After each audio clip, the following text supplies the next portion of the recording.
Alléluia. Je vais commencer par un texte, Matthieu 5, 17. Jésus parle et dit: ne croyez pas que je sois venu abolir la loi ou les prophètes. Je suis venu non pour abolir, mais pour accomplir.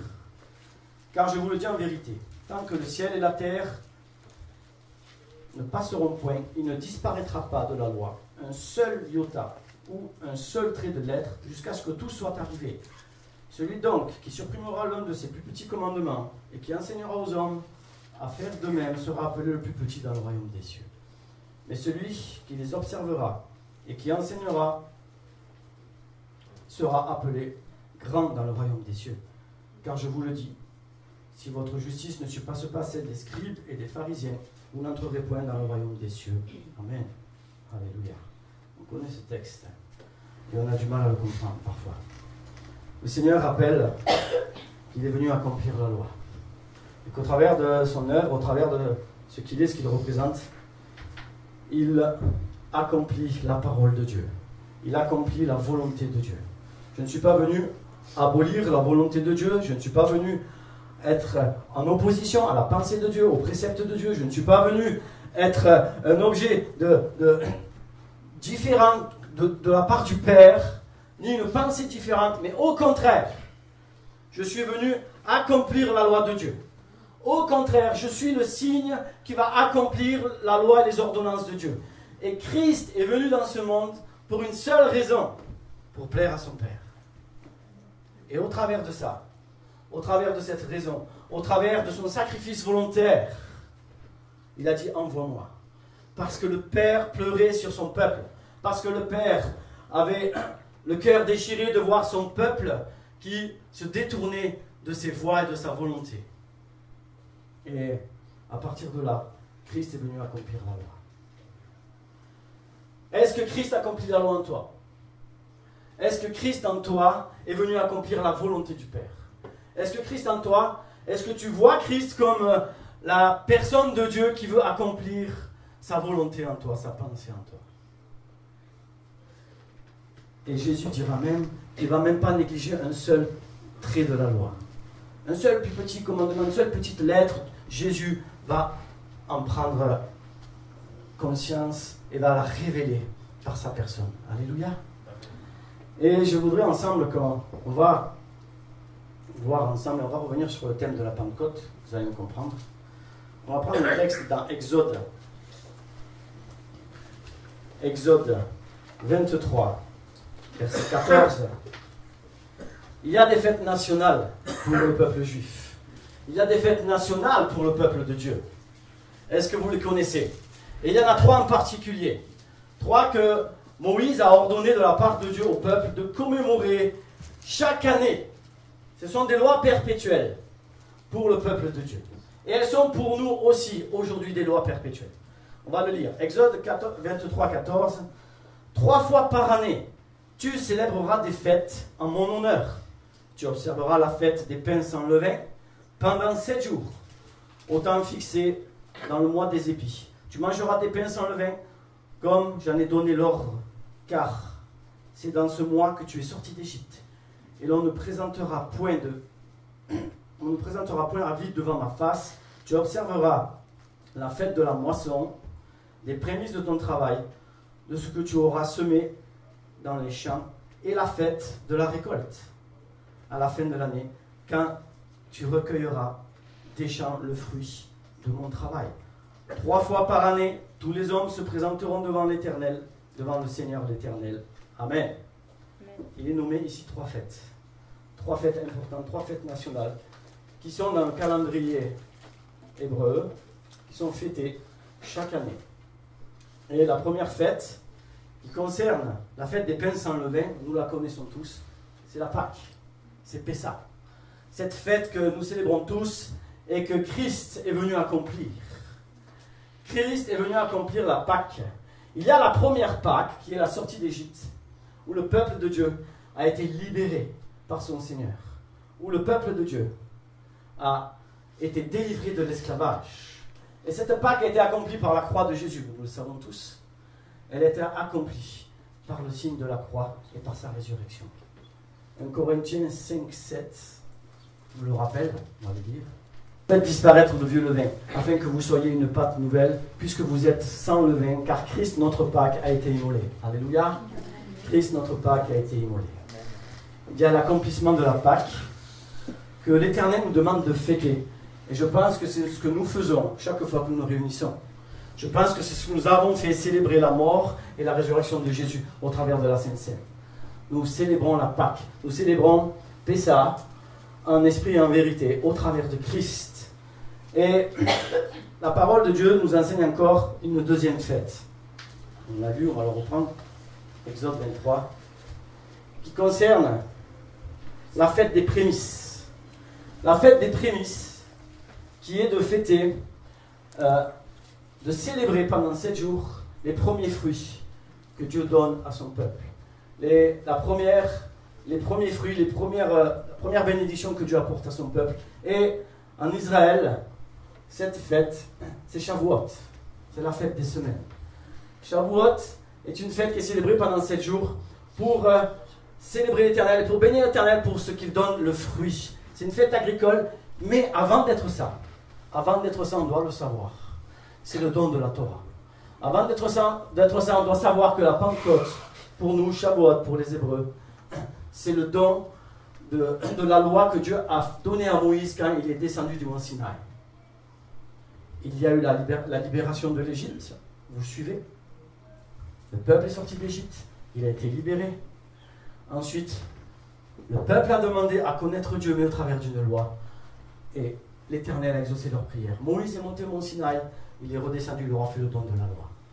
Et les Juifs, à partir de là, ont fêté Shavuot comme le don de la loi, comme le don des prémices de la part de Dieu, d'un fruit divin de Dieu, qui est comment le servir, qui est comment venir à lui, comment lui plaire. Le don de Dieu qui a été fait là, en plus des semences, en plus que ce que la terre nous donne, comme le soleil se lève sur nous chaque matin, Dieu a fait ce don de nous donner sa loi. Est-ce que ça ne nous parle pas, ça? Et Christ, comme par hasard, il n'y a pas de hasard, le jour de la Pentecôte, qu'est-ce qu'il fait don à son peuple? L'Esprit. Le Saint-Esprit. Il fait don de sa loi, mais en esprit et en vérité. Alléluia. Merveilleux ça, non? Christ est venu accomplir la loi. Il y a là une réalité spirituelle qui est tellement importante pour moi, qui a tellement de sens pour moi, que je ne dois pas la négliger. Le Saint-Esprit m'a été donné, comme du temps où Moïse est descendu du mont Sinaï, pour me donner la volonté et la pensée de Dieu. Mais cette fois-ci, pas sur des tables de pierre, dans mon cœur. Dans ton cœur. Aujourd'hui, si tu acceptes le Saint-Esprit dans ton cœur, tu acceptes le don de la loi dans ton cœur. Et c'est une réalité. Non pas pour devenir un religieux, je précise. Non pas pour judaïser, je précise. Non. Mais pour que tes pensées deviennent la pensée de Dieu. Pour que la pensée de Dieu soit en toi. Pour que dans ton cœur, Hébreux chapitre 8 et chapitre 10, 2 fois il est répété, je mettrai mes lois dans ton cœur. Je les inscrirai dans tes pensées. De quelle manière? Par le don du Saint-Esprit. Par ce don de la loi, de la volonté, de la pensée, de la direction de Dieu, cette fois-ci, dans ton cœur. Et l'œuvre du Saint-Esprit, c'est que tu sois un témoin. Un témoin de quoi? Un témoin de la volonté de Dieu, un témoin de la pensée de Dieu. À partir de là, Dieu scelle son alliance. Dieu scelle son alliance. Romains 4, 11. Prenons Romains 4, 11. L'Éternel scelle son alliance. Comment? On va le lire. Et il reçut le signe de la circoncision, il est parlé d'Abraham, comme sceau de la justice qu'il avait obtenue par la foi, quand il était incirconcis, afin d'être le père de tous les incirconcis qui croient, pour que la justice leur fût aussi imputée. Donc le sceau, ici on voit que le sceau était la circoncision, le sceau de Dieu, qui confirmait l'alliance de Dieu avec son peuple. Et 2 Corinthiens 1, 22, lequel nous a aussi marqué, 2 Corinthiens 1, 22, nous a aussi marqué d'un sceau et a mis dans nos cœurs les arts de l'esprit. Alléluia. Et on continue par 2 Timothée 2, 19. Néanmoins, le solide fondement de Dieu reste debout, avec ses paroles qui lui servent de sceau. Le Seigneur connaît ce qui lui appartient, et quiconque prononce le nom du Seigneur, qu'il s'éloigne de l'iniquité. Et ces paroles qui lui servent de sceau. Ma parole en toi est un sceau. Ma parole en toi que je t'ai donnée, que j'ai inscrite dans ton cœur, ma volonté, ma loi en toi, parce que la loi c'est la parole de Dieu.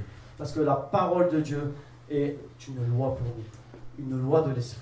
La loi de l'esprit me sert de sceau, elle me sert de signe de l'alliance, elle me sert d'un poinçon de la part de l'Éternel aux yeux des autorités, aux yeux des dominations, aux yeux de ce monde et pour moi-même. J'ai été scellé des arts du Saint-Esprit, j'ai été scellé du sceau de Dieu. Et c'est ainsi que Dieu confirme les faits. Ce qu'il a accompli au travers d'Israël, il accomplit au travers de nous. Et Dieu est vivant. Et Dieu est puissant. Et il y a une troisième fête que nous ne fêtons pas encore, qui est la fête des tabernacles. La fête des récoltes. Un jour viendra où les anges viendront moissonner. Un jour viendra où Jésus enverra ses anges, où l'Éternel, le Père, enverra ses anges au son de la trompette pour moissonner. Et à partir de là, la fête des tabernacles s'accomplira. Et elle s'accomplira dans Zacharie 14. Elle s'accomplira pour toutes les nations. Il est dit que tous les peuples et toutes les nations viendront à Jérusalem fêter la fête, laquelle des tabernacles. Et c'est bien précisé. C'est précisé parce que ce sera le jour où Jésus mettra ses pieds sur le monde, où l'Éternel rétablira son royaume, où il rétablira sa justice. On va lire un texte prophétique, Ésaïe 66. On va découvrir des choses incroyables. Ésaïe 66, au verset 1. Ainsi parle l'Éternel, le ciel est mon trône et la terre est mon marchepied. Quelle maison pourriez-vous me bâtir? Et quel lieu me donneriez-vous pour demeure? Toutes ces choses, ma main les a faites, et toutes ont reçu l'existence, dit l'Éternel. Voici, sur qui je porterai mes regards, sur celui qui souffre et qui a l'esprit abattu, sur celui qui craint ma parole. Un peu plus loin, au verset 4. Moi aussi, je me complairai dans leur infortune. Il est parlé de ces gens qui ne cherchent pas la face de Dieu. Et je ferai venir sur eux ce qui cause leur effroi. Parce que j'ai appelé, qu'ils ne m'ont point répondu, parce que j'ai parlé et qu'ils n'ont point écouté.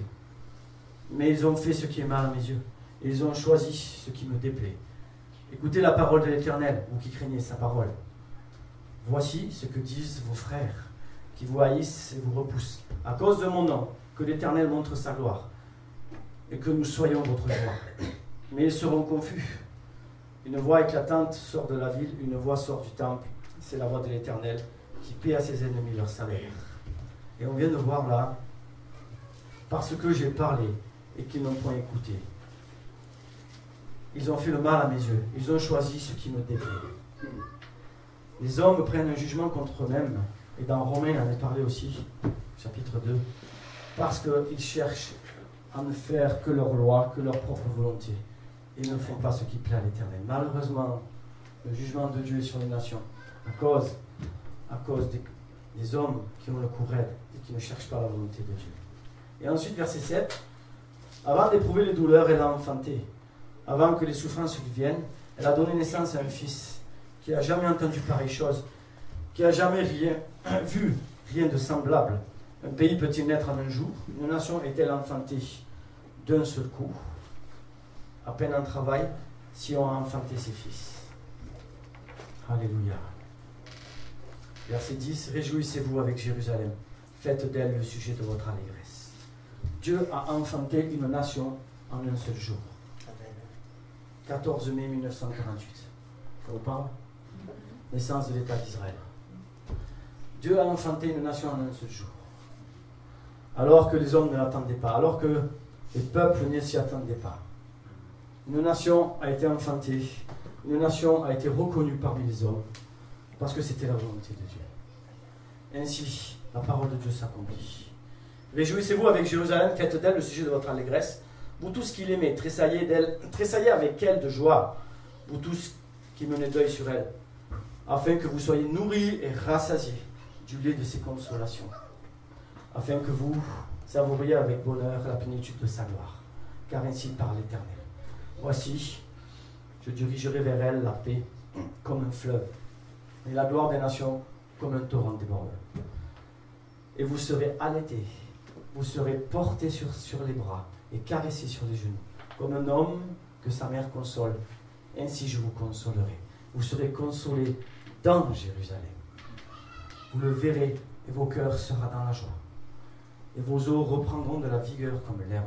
L'Éternel manifestera sa puissance envers ses serviteurs, mais il fera sentir sa colère à ses ennemis. Car voici l'Éternel arrive dans un feu, et ses chars sont comme un tourbillon. Il convertit sa colère en un brasier, et ses menaces en flammes de feu. C'est par le feu que l'Éternel exerce ses jugements. C'est par son glaive qu'il châtie toute chair. Et ceux que tuera l'Éternel seront en grand nombre. Amen. Alléluia. Voilà le jugement de Dieu qui doit venir. Le jugement de Dieu qui va venir. Parce que Dieu a fait l'objet de sa bénédiction à Jérusalem. Au travers de Jérusalem, au travers d'Israël, l'Éternel a décidé de bénir les nations et que tous les yeux se portent vers elle. C'est le choix de Dieu. C'est pour cela qu'il est important de porter nos yeux vers Jérusalem. Il est important de porter nos yeux vers ce qui se passe dans le monde. Parce que Christ est à la porte. Parce que Jésus est à la porte. Il y a des temps qui se dessinent de plus en plus où la pression devient de plus en plus grande parce que le diable s'en fait. Apocalypse 12, 17. Et le dragon fut irrité contre la femme. Il s'en alla faire la guerre au reste de sa postérité, à ceux qui gardent les commandements de Dieu et qui ont le témoignage de Jésus.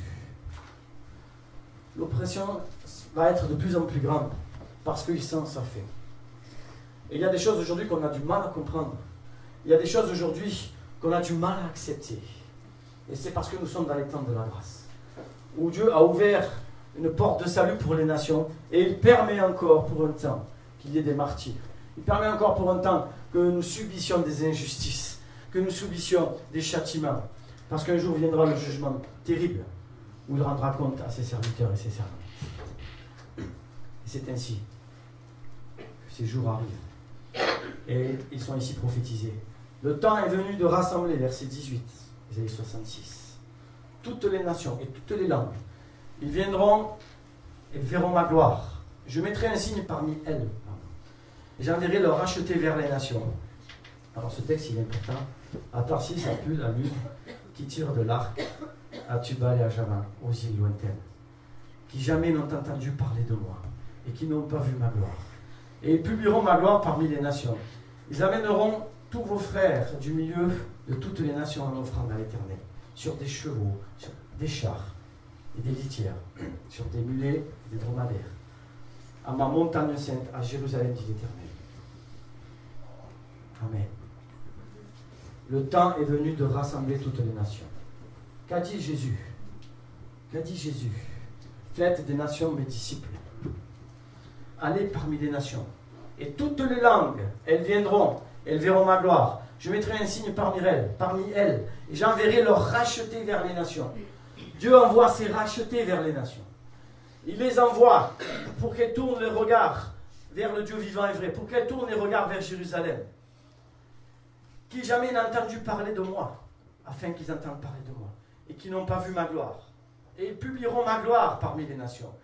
Ils amèneront tous vos frères du milieu de toutes les nations en offrande à l'Éternel. Alléluia. Ils les amèneront où? À ma montagne sainte, à Jérusalem, dit l'Éternel. Amen.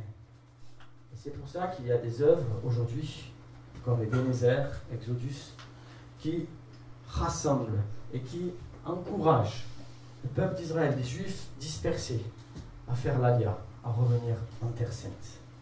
Parce que tout simplement, c'est Dieu qui l'a voulu ainsi, et c'est Dieu qui le veut. Et c'est pas quelque chose, c'est pas un désir de bonne volonté ou c'est parce que des hommes ont décidé.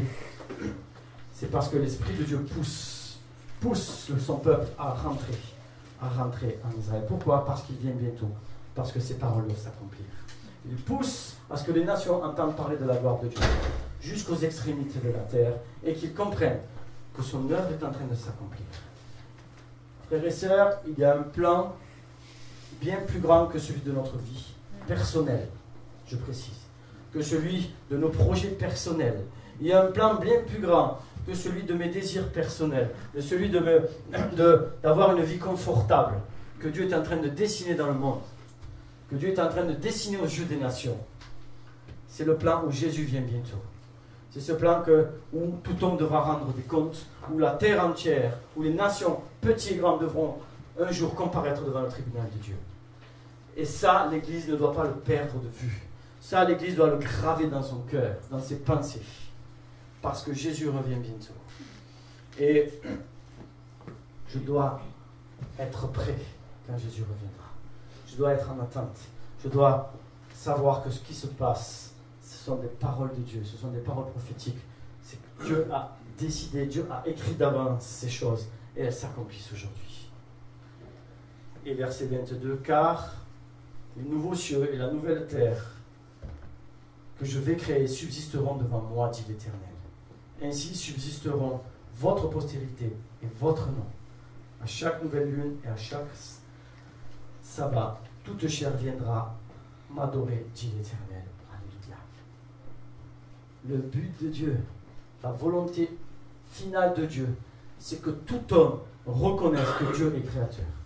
Et quand nous prêchons l'Évangile, et quand nous témoignons de Jésus-Christ, c'est pour que tout homme puisse voir la gloire de Dieu et comprendre qu'il y a un Dieu, qu'il y a un créateur, qu'il y a celui qui est depuis le commencement. Et que ce qui peut arriver, ce qui arrive aujourd'hui, c'est seulement par sa volonté. Et que nous ne pouvons pas ignorer ces choses. Et quand le Seigneur nous demande de faire connaître son nom, de parler de lui, c'est de révéler aux hommes que Dieu est vivant, qu'ils ont besoin de reconnaître leur Créateur et de fléchir les genoux devant lui. Et aujourd'hui, si nous sommes là, c'est parce que nous reconnaissons notre Créateur, nous reconnaissons notre Dieu. Et l'importance aujourd'hui, c'est de savoir qui nous servons, de savoir quelle est la place de Jésus dans mon cœur, quelle est la place de l'Esprit dans mon cœur. Est-ce que pour moi, l'Esprit de Dieu, c'est une puissance pour être béni, pour être guéri? C'est juste une puissance comme un atout pour moi, pour être fort dans l'adversité? En effet, ce sont les prémices du fruit de l'Esprit qui donne sa gloire. Il donne sa gloire à son peuple. Et il bénit. Mais avant tout, l'Esprit de Dieu m'a été donné pour connaître la pensée et la volonté de Dieu et pour lui plaire. Et c'est ainsi que la parole de Dieu s'accomplit. Et je voudrais vous partager un témoignage. Vous vous rappelez quand notre frère est passé, Gérard Frenscholz, il nous a raconté le témoignage de cet homme qui a été piqué par 156 frelons, je crois. Il était mort. Il était mort et Dieu l'a ressuscité. Et quand il est revenu à lui, il raconta la vision qu'il a eue. Le Seigneur lui a dit, tu vas revenir et dire à mon église que je reviens bientôt, que je suis à la porte. Et il a dit, mais Seigneur, on le sait que tu reviens. On t'attend, on n'attend que ça. Non, mon église ne m'attend pas. Mon église ne se prépare pas à ma venue. Mon église a négligé ce but, cette finalité. Elle a oublié que je reviens parce qu'elle est trop occupée par les choses de la vie. Trop occupée. Seigneur, attends, je dois marier mon fils. Seigneur, attends, j'ai mes champs à m'occuper. Seigneur, je vais te suivre. Mais attends un instant, s'il te plaît. J'ai des choses à mettre en ordre. Non. Laisse tout ça et suis-moi. Laisse tout ça et attends-toi à ce que je revienne dès aujourd'hui, dès cet instant. Attends-toi à ce que je vienne te chercher dans 5 minutes, dans 1 seconde. Attends-toi, ta vie ne t'appartient pas. Est-ce que tu es prêt? Et je voudrais vous lire un deuxième témoignage que j'ai reçu cette semaine pour ceux qui ne connaissent pas. Ça vient de notre frère Jean-Marc Taubois, le papa de Pierre-David Taubois qui est venu ici, un pasteur à Jérusalem.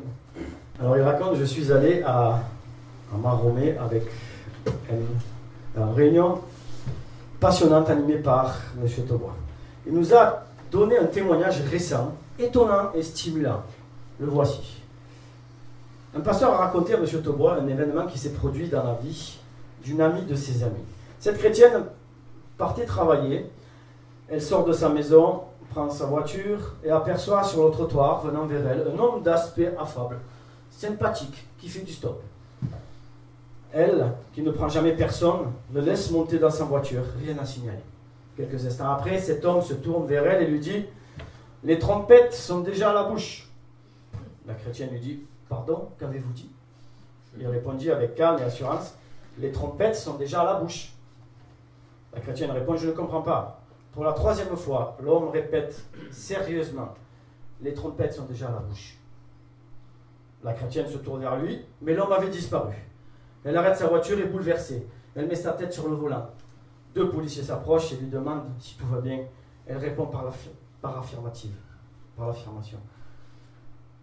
Comme ils insistent, elle affirme qu'ils ne vont pas la croire, mais se décide tout de même à leur narrer son expérience. Comble de stupéfaction, elle les voit pâlir et apprend qu'elle est la 6e personne à avoir fait la même expérience. Très bientôt, les trompettes sonneront. Dieu envoie aussi des anges pour nous avertir. Alléluia. Quand les trompettes sonneront, c'est pour la moisson finale, frères et sœurs. Vous le savez? C'est pour la moisson finale, c'est pour le jour où Jésus reviendra. C'est pour ce jour tant attendu. Est-ce que nous attendons ce jour? Est-ce que nous attendons ce jour? Je répète. Est-ce que vraiment j'attends ce jour? Quel est pour moi le plus important? Que je sois guéri? Que je sois délivré de ma situation? Quel est pour moi le jour le plus important? Et j'aimerais vous dire, et c'est pour moi en premier, ce message m'a d'abord percuté moi. Est-ce que tu attends le retour de Jésus? Est-ce que ça a de la valeur pour toi? Est-ce que tu fais tout pour être prêt? Et Paul dira une parole terrible de Paul. Je cours pour remporter le prix. Je ne veux pas avoir couru en vain. Je fais tous mes efforts pour remporter le prix. Je m'attache aux promesses jusqu'à la fin. Il n'y a qu'une chose qui m'intéresse, c'est remporter le prix. Quand Jésus reviendra, il dira, bon et fidèle serviteur. Amen, alléluia. Rentre dans la joie de ton maître. Qu'as-tu fait des arts de l'esprit? Où tu les as mis? La loi que j'ai mis en toi, ma pensée, mon cœur, en fait, c'est le cœur de Dieu qui vient en toi par l'esprit. Qu'en as-tu fait? Où l'as-tu mis?